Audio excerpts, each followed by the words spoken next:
Nah, selamat pagi semuanya. Kembali lagi dengan Open the Door Podcast. Nah, pada episode terakhir kali ini kita akan membahas tentang salah satu penerapan bioteknologi dalam bidang pertambangan. Nah, sekarang kita sudah mengundang salah satu mahasiswa semester akhir FKTM ITB, yaitu orang yang di samping saya ini, Habib Gue Farah. Udah, tanpa lama-lama, di sini saya sudah mengumpulkan beberapa pertanyaan yang mungkin bisa membantu kalian dalam memahami tentang penerapan bioteknologi dalam bidang pertambangan. Nah, langsung saja pada pertanyaan pertama, yaitu apa sih bioteknologi pertambangan dan bagaimana prosesnya, contohnya dan apa saja yang digunakan? Oke, izin menjawab ya, Ibam. Oke, di sini sebelumnya gue kenalin diri gue dulu. Nama gue Habib Gue Farah, biasa dipanggil Jeff. Untuk biodata gue nanti bisa dicek sendiri aja di deskripsi, udah gue taruh, ada Instagram, nomor WA nggak ada. Oke, di sini sebelum gue ngejelasin bioteknologi pertambangan, paling gue mau ngasih tau dikit lah. Ya pasti kalian udah tau lah tentang pertambangan tuh. Pertambangan tuh kayak suatu kegiatan yang dimana kita tuh menambang sebuah dataran yang kita tambang untuk mencari sebuah mineral yang akan diekstrak menjadi sesuatu yang lebih berharga dan sesuatu yang bisa digunakan di kehidupan kita sehari-hari. Mungkin langsung kita lanjut aja ya. Bioteknologi pertambangan itu adalah suatu penerapan bioteknologi, suatu penerapan mikroorganisme jenis litotrof, yaitu bakteri mikroorganisme pemakan batu, dan yang dimana bakteri tersebut digunakan untuk mengekstraksi biji sebuah mineral seperti logam, emas dan lain-lain menjadi sesuatu yang berharga gitu guys. Jadi sebenarnya kayak mineral kayak gitu tuh sebenarnya nggak langsung jadi guys, jadi harus diekstrak dulu biar beneran jadi mineral tersebut gitu loh. Jadi ya begitulah intinya. Itu juga bisa di luar mineral kayak limbah elektronik itu bisa digunakan juga. Dan proses tersebut tuh dinamakan biohidrometalurgi, proses mengekstraksinya. Itu kayak melepaskan logam dari ikatan kimianya dan mengurangi dampak negatif terhadap lingkungan dibandingkan metode konvensional. Dan untuk metode konvensional sendiri ya seperti yang kayak kalian tahu sih guys ya, metode konvensional pertambangan tuh kayak teknik ekstraksi mineral atau batu bara yang umumnya digunakan pakai peralatan gitulah, peralatan modern atau peralatan tradisional, mungkin peralatan lama kayak palu gitu-gitulah. Tapi kalau pakai tambang konvensional tuh kayak banyak gitu lah guys minusnya. Kayak minusnya tuh itu bakal merusak lingkungan, terus bakal ada dari dampak lingkungan tersendiri tuh alam yang sekitar yang dekat pertambangan tuh bakal jadi ya kacau lah intinya. Dari segi tanahnya juga nanti bakal ada erosi dan lain-lain. Dan untuk contoh dari bioteknologi pertambangan tuh ada yang pertama ada bioleasing, yaitu penelitian biologis, itu yang tadi menggunakan bakteri. Nama bakteri ini Thiobacillus peroxidans. Itu untuk mengoksidasi senyawa besi dan belerang untuk melepas logam seperti tembaga dan uranium dari bijinya. Terus ada biooksidasi juga. Ini tuh untuk pretreatment biji emas, untuk refactoring untuk peningkatan perolehan emasnya.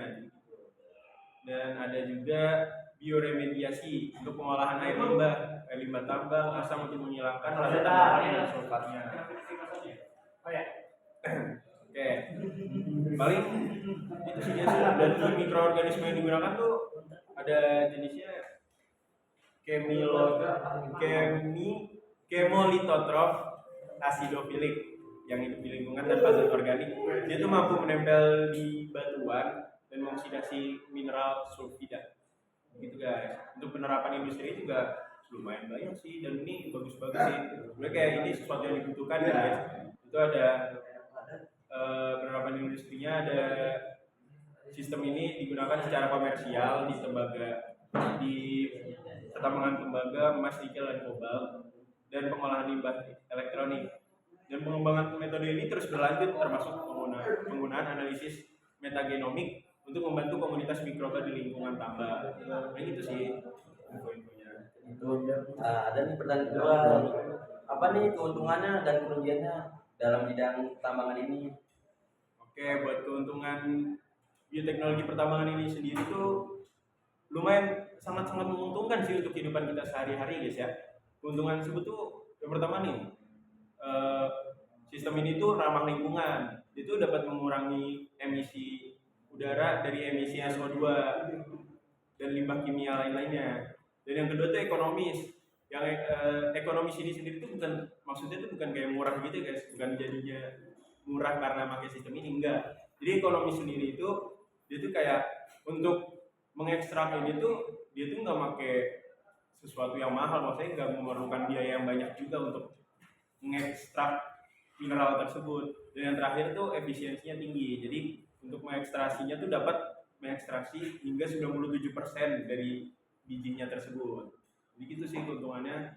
Jadi kerugian juga ini jujur berbanding balik dan sangat-sangat apa ya, sangat-sangat memakan waktu. Yang pertama tuh kekurangan itu sangat memakan waktu yang lama. Jadi nih, sistem ini tuh bakal berbulan-bulan guys pakai sistem ini, ekstraksi pakai mikroorganisme ini tuh berbulan-bulan, dan skalanya ini tuh nggak bisa langsung banyak gitu loh guys. Jadi karena biar efisien juga itu mengekstraknya, jadi nggak bisa langsung banyak mikroorganismenya gitu. Dan ini juga kekurangan itu ada dari sensitivitas dari mikroorganisme tersebut sendiri. Jadi kayak mikroorganisme ini tuh sensitif banget sama lingkungannya. Kalau misalnya kayak dari pH-nya rendah mungkin, dari suhu udara dan hal-hal lain itu sensi guys, mikroorganisme tersebut. Paling itu sih. Ya nih, gue mau nyaranin buat orang-orang yang nonton di sini, buat temen-temen yang nonton di sini yang masih SMA, gue nyaranin banget ini nih, pertambangan ini nih butuh banget orang. Jadi kayak gue nyaranin buat kalian tuh coba ambil jurusan-jurusan pertambangan, entah pertambangan atau perminyakan atau gas, itu kalian bisa. Soalnya ini tuh masih butuh orang-orang bagus gitu. Jadi kalian masih umur segini jadi masih bisa kerja. Paling itu sih saran dari gue. Itu ya. Ya mungkin sekian lah dari kita Open Door Podcast kali ini. Semoga kalian bisa memahami dengan baik apa yang tadi disampaikan oleh Adit tentang bioteknologi dalam bidang pertambangan. Ya cukup sekian saja, kurang lebih yang mohon maaf. Sampai jumpa di next podcast. Siap guys. Siap.